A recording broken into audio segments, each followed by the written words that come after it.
Hello, welcome to Art Bytes with the Marianna Kistler Beach Museum of Art. My name is Georgia Allgaier. I am a gallery teacher, and today I would like to share a painting with you by Louis Copt, and it is titled The Yard Light. This is an oil painting on canvas that he created in 1999.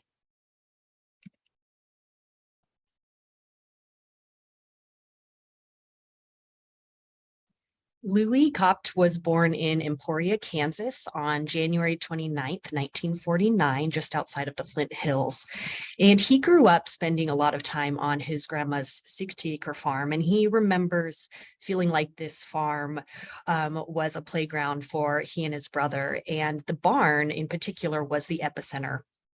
His experiences were ultimately what inspired his art, beginning even at a very young age.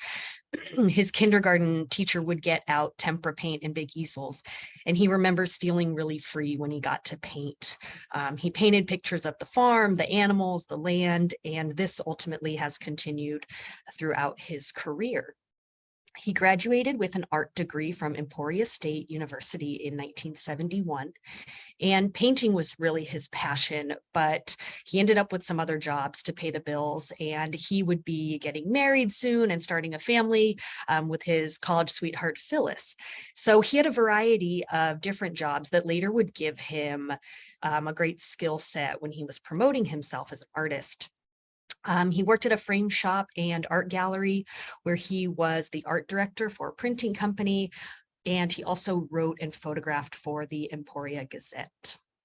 Later on, he ended up with a job at a travel agency in Lawrence, where he was involved in marketing and planning, and he enjoyed getting to travel and see art all around the world, but the business side of things wasn't really for him.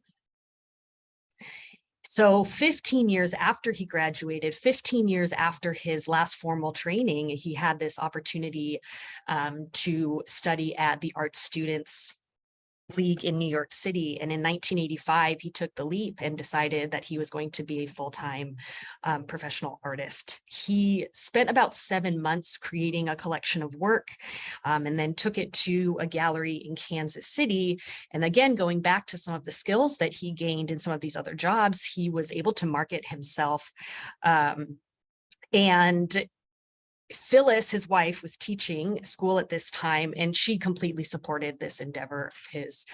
He once said, "Once I stepped into the path, it all fell into place. At some point, you have to step across the threshold of doubt and have faith in yourself." Louis Copt has taught at the University of Kansas, and he has also been teaching at the Lawrence Art Center for over 25 years. He also has been a traveling artist and has hosted trips to different places in Europe. So I'd like to take a minute and share the variety of mediums and subjects that he works with. He started out in watercolor, transitioned to acrylic, and ultimately landed in oil paint. He explained, "My primary medium is oil on canvas, which allows me to work on a larger scale and provides the depth of color that best translates my particular vision." His landscapes show the different different cycles and events that occur on the prairie. And one time of year that he really focuses on is the spring burn. And Copt is fascinated by, and I quote, "the challenge of capturing the force of nature as the fires race across the prairie, renewing the landscape for yet another season." He says that he paints just about every day and will often work on 4 or 5 paintings at a time. And as they get closer to being done, he kind of juggles all these final details, and they all kind of simultaneously end up finishing together. Now, while he predominantly uses oil, he continues to use many other mediums. He photographs the prairie and figures, he uses watercolors, he uses pastels. He also has created some bronze sculptures. And in the beginning of this presentation, I touched on the influence of the barn. Some of his paintings explored the way light shines on those structures and the different shadows that they cast, which was a very big interest of his. He also plays with this idea of light in his glass barn sculptures. The bubbles inside, and you can see them in the image down there, the bubbles on the inside are meant to represent the stars of the galaxy. More recently, his work has shifted to creating non-objective landscapes. So there is an image down there on the right. That is oil on mylar, and also figurative painting. There is a mural here in Manhattan, Kansas, that he worked on with two artists from Kansas City. They completed it in, I think, 2 days is what I read. And his saturated color is truly brilliant. I highly recommend seeing this if you are in the area. And he also, same team created a mural in Lawrence, Kansas as well. So that's the picture on the bottom. He has a home studio outside of Lawrence, Kansas, continuing working artist, artwork all over the world.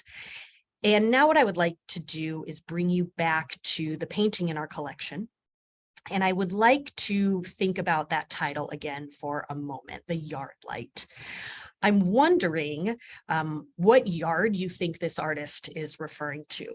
Is this maybe a reference to the farm yard and a light that lit up that yard that he experienced in his childhood? Or is this possibly referencing the greater idea of lighting the vast landscape of the prairie? And I will leave you with a quote from Louis Copt. He said, "I feel like the mind of an artist really is open to change. An artist can see left and right. An artist can help guide other people to see the world differently." So I'd like to thank you for joining me today for our Art Bite.